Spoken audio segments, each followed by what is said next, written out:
Hello everyone. Last हमने advantages देखे थे।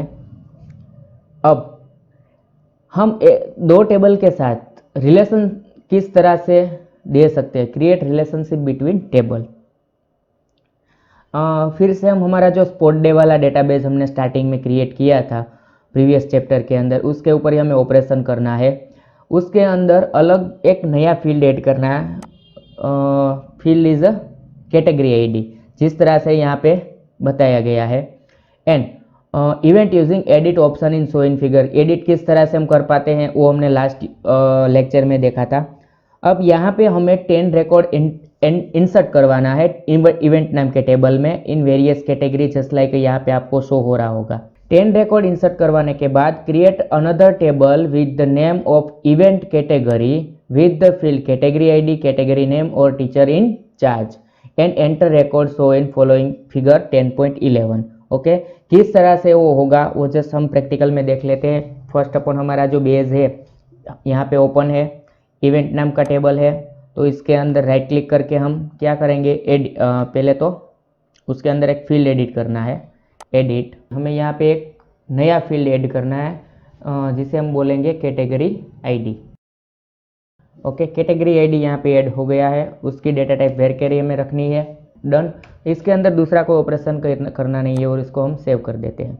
एक बात आपको याद रहनी चाहिए, प्राइमरी की हमने इवेंट आईडी को दी है। ओके, इस फील्ड को सेव करके डेटाबेस को हम क्लोज कर देते हैं। अब इसके अंदर हमें डेटा एंट्री करनी है जो यहाँ पे आपको बताया गया है।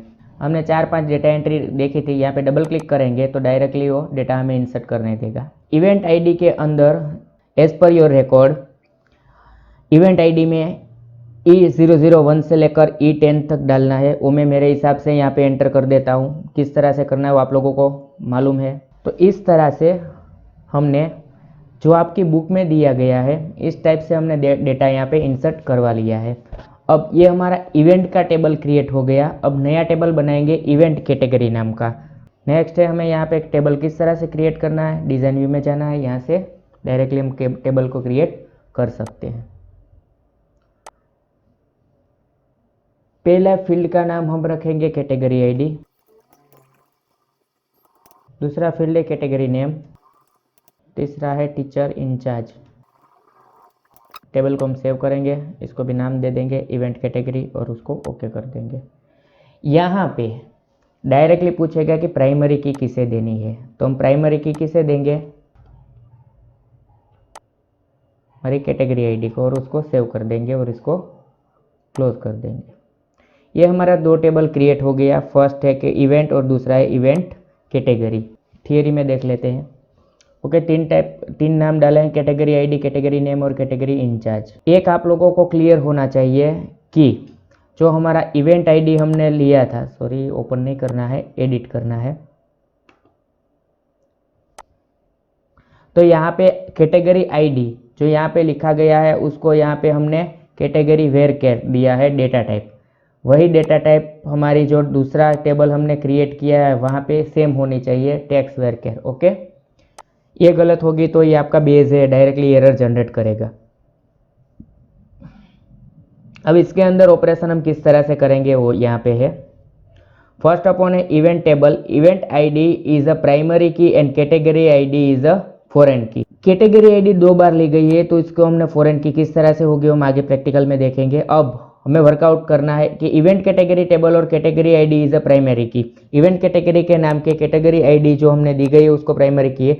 अब उन दोनों के बीच रिलेशनशिप किस तरह से हम क्रिएट करेंगे वो हम देखते हैं कि from the main menu Libre office base click on the tool and click on relationship. तो रिलेशनशिप डिजाइन स्क्रीन अपीयर 10.12 में आपको दिखाई दे रही है। इस तरह टाइप से आपको दिखाई देगी। और add table dialog box, both the table are listed in the dialog box. In the third one is add table dialog box, click event on the table, then the add button, and similarly event id event category table is been relation, दोनों में relation area बन जाएगा। अब दोनों button को close कर देना है और टेबल डायलॉग बॉक्स क्लोज हो जाएगा। Observe that table event and category table added the relationship area along with the 10.13। यहाँ पे आपको किस तरह से दोनों को रिलेशन दिया गया है वो रिलेशन में ऐड कर देंगे, उसके बाद इस तरह से आपको दिखाई देगा। As discussed before, category ID is a common field in the two table. Hence, it will be used the relationship between the two table. To create the relation between two table, we just have a drag the common field category ID from the event table and drop into the event category table. A line connection both the table with the common fields category ID appear in screen 10.15। एक इस तरह से होगा, हम practical में अभी देख लेते हैं। The line is labeled as a one of the primary key side as a n। One जो आपको दिखाई दे रहा है उसको ऑन द प्राइमरी की side n number is a foreign की साइड। तो यहाँ पे कैटेगरी को हम n दिया है तो वो बोलेंगे हम फॉरेन की, और यहाँ पे कैटेगरी यहाँ पे 1 दिया गया है तो वो प्राइमरी की बोलेंगे। One of the other hand in the event table, the value of the category ID may be repeated, hence the no referencing field 10.15 यहाँ पे जो कलर चेंज हो जाएगा कैटेगरी आईडी इवेंट के अंदर। और this type relation where one value of the table is associated with the multiple value in the another table, one to many relation. In this relationship, event category is the master table. So the master record with the particular category ID has been added in the event category table first. Only then the corresponding record can be added in the event table. Also, only one record with the specific category ID will exist in the master table, but multiple value of the category ID may be exist in the transaction table, therefore forming one to many relation। अब practical में देख लेते हैं किस तरह से हम relation दे पाएंगे इसको। टूल्स मेनू में जाना है, रिलेशनशिप में जाना है। रिलेशन किन किन टेबल पे देंगे हम, इवेंट, और पहले इवेंट को ऐड कर देते हैं, दूसरा है हमारा इवेंट कैटेगरी और दूसरा है इवेंट। इसको हम क्लोज कर देंगे तो इस तरह से आपको यहाँ पे शो होगा। इसको थोड़ा बड़ा कर लेते हैं तो आपको देखने में अच्छा रहे। अब यहाँ पे आप लोगों ने टेबल ले लिया, अब यहाँ से आपको एक रिलेशन देना है। फर्स्ट अपन ये ओपन करेंगे, यहाँ पे इवेंट वाला टेबल ले लेंगे, सामने वाला टेबल ये हो गया। इवेंट के अंदर कैटेगरी आईडी है और इवेंट कैटेगरी के अंदर कैटेगरी है, इन दोनों को हमें रिलेशन देकर इसको ओके प्रेस कर देना है। इवेंट कैटेगरी वाला जो टेबल है यहाँ पे हमने कोई भी डेटा इंसर्ट करवाया नहीं है, इसके रीज़न से वो एरर जनरेट हुई थी। फर्स्ट अपन यहाँ पे हम डेटा इंसर्ट कर देते हैं।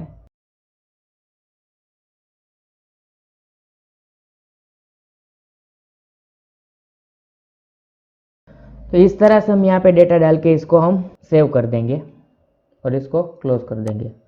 अब डायरेक्ट हम रिलेशन बना सकते हैं दो टेबल के अंदर। ये जो हमारा था यहाँ पे न्यू रिलेशन, इस पे पहले इवेंट ले लेते हैं।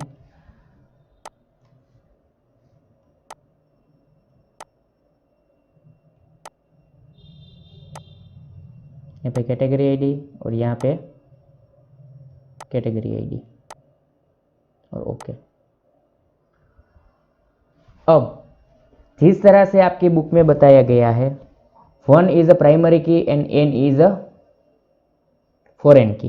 ओके, फॉरेन की देने की रिक्वायरमेंट रहती नहीं है।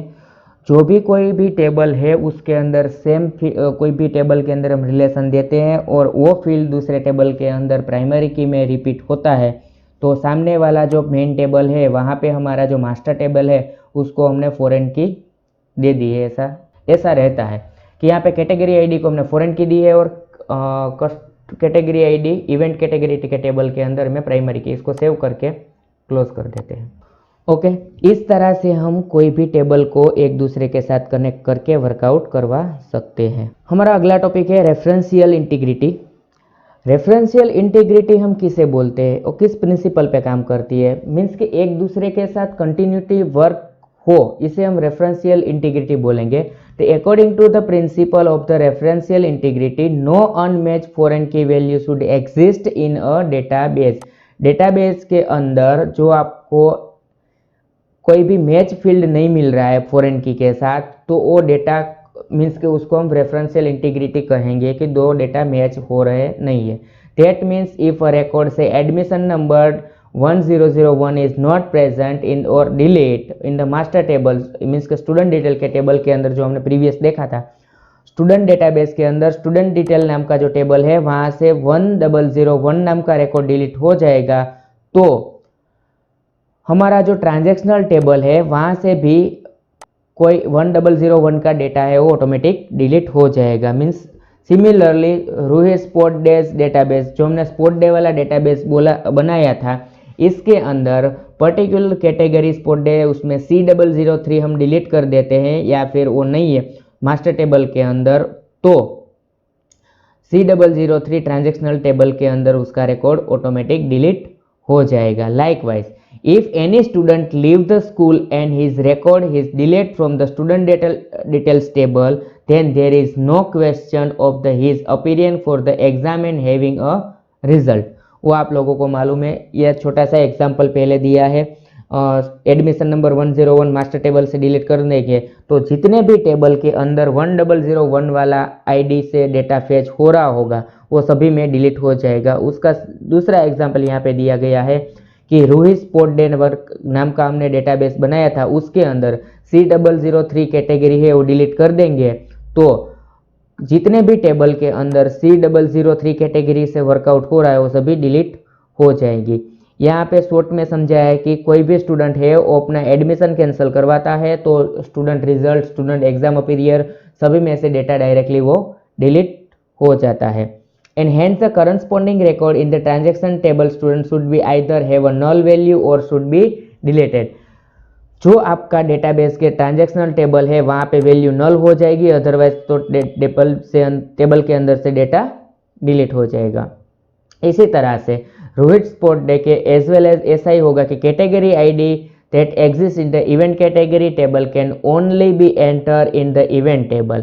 As mentioned before, once the relation between two tables has been set, the integrity of the data will be managed by the DBMS, and LibreOffice base will allow only that corresponding record to the enter in the transactional table which already exists in the master table। Means कि जो भी आपका data है वो perfectly आपने relation दो table को दे दिया, तो उसके बाद आपकी इंटीग्रिटी वर्क कौन करेगा? DBMS मैनेज करेगा, और लिब्रे ऑफिस एलो करेगा कि आप मास्टर टेबल के अंदर कोई भी डेटा रिकॉर्ड इंसर्ट करवाते हो या फिर है तो ट्रांजैक्शन टेबल के अंदर रिफ्लेक्ट होगा।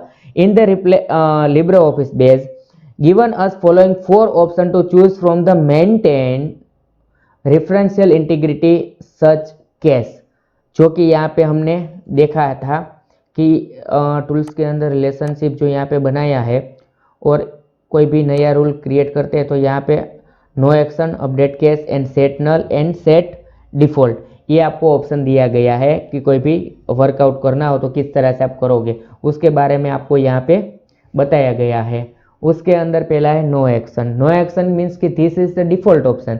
This option state that user should not be allowed to update or delete any record in the master table if any related record exists in the transactional table। कि कोई भी इस तरह से हमने रिलेशन के अंदर जो फर्स्ट अपॉन हमारा था नो एक्शन हमने दे दिया तो वो डिफॉल्ट ऑप्शन है, तो वहां से क्या डिनोट करेंगे कि should not allow to update any record in the master table if any related record exists in the transactional table। Transactional table के अंदर कोई भी हम प्लस माइनस डेटा के अंदर करते हैं तो मास्टर टेबल में रिफ्लेक्ट नहीं होगा, मास्टर टेबल में अपडेट करने देगा नहीं। Update cascade, this option allow to user to delete and update referential field but along with it all the related record if any the transaction table will also be deleted or updated। Update cascade के अंदर ऐसा है कि किसी record को delete या update करने देता है, जो भी रेफरेंस हमने एक दूसरे के साथ क्या बोलते हैं रिलेशन बनाया होगा तो वो रिलेशन वाला डेटा है वो एंटायर रिकॉर्ड उसमें चेंज होगा ट्रांजैक्शनल टेबल के through.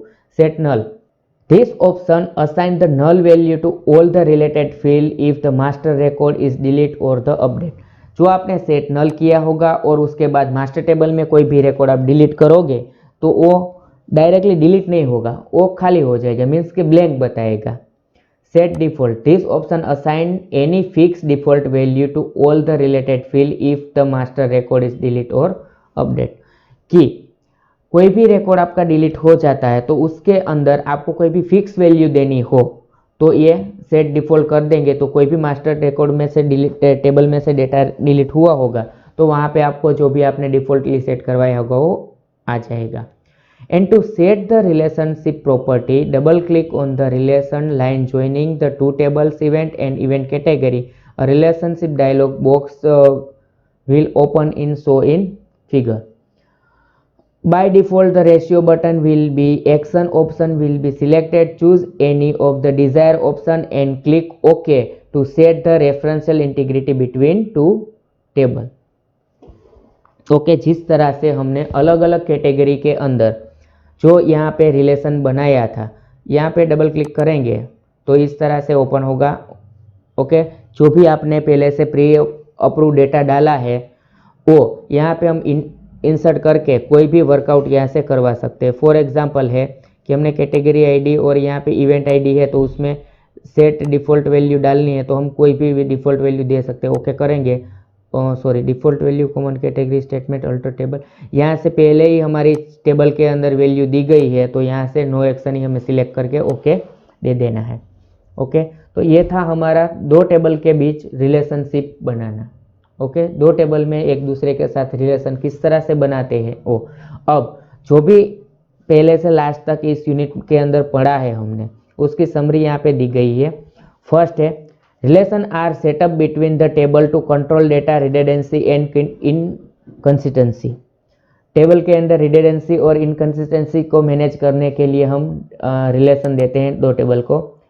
Most important prerequisite for the setting a relationship between the two table that there must be common field between two table। वो भी आप लोगों को मालूम है, पहले से ही आप दो टेबल बनाते हो उसके अंदर दो फील्ड्स मैच होने चाहिए कैटेगरी देने के लिए। Three type of relation can be set up between two table in the relation database. There is a one to one, one to many और मैनी टू मैनी। वो भी हम लोगों ने देखा था कि किस तरह से हम मेंटेन कर सकते हैं। In one to one type आप स्पेसिफिक कोई भी मास्टर टेबल के अंदर कोई भी रिकॉर्ड हो उसको ट्रांजैक्शनल टेबल के अंदर करस्पॉन्डिंग आप ज्वाइंट करवा सकते हो। दूसरा था वन टू मैनी, इसके अंदर क्या था, कोई भी एक मास्टर टेबल के अंदर रिकॉर्ड है वो मल्टीपल ट्रांजैक्शनल टेबल के अंदर वर्कआउट कर रहा होगा। और लास्ट वन था मैनी टू मैनी। इस टाइप के रिलेशन में क्या था कि एक जो मास्टर टेबल है उसके अंदर मल्टीपल रिकॉर्ड है, वो मल्टीपल ट्रांजैक्शनल टेबल के अंदर वो रिकॉर्ड वर्क कर रहे हैं, मीन्स के करस्पॉन्ड कर ले मल्टीपल रिकॉर्ड के साथ। लास्ट वन है according to the principle referential integrity to unmatch foreign key value should exist in the database. Means की फॉरेन की वाली वैल्यू जो हमने जिसको दी है वो ही सामने जो कि हमने कैटेगरी आईडी लिया था, जो कैटेगरी आईडी मास्टर टेबल में भी होना चाहिए और हमारा जो दूसरा टेबल था जिसे हम ट्रांजैक्शनल टेबल बोलते हैं वहाँ पे भी ये फील्ड होना चाहिए, तभी रेफरेंशियल इंटीग्रिटी डायरेक्ट डेटाबेस में वर्कआउट होगी। तो ये था हमारा वर्किंग विथ टेबल।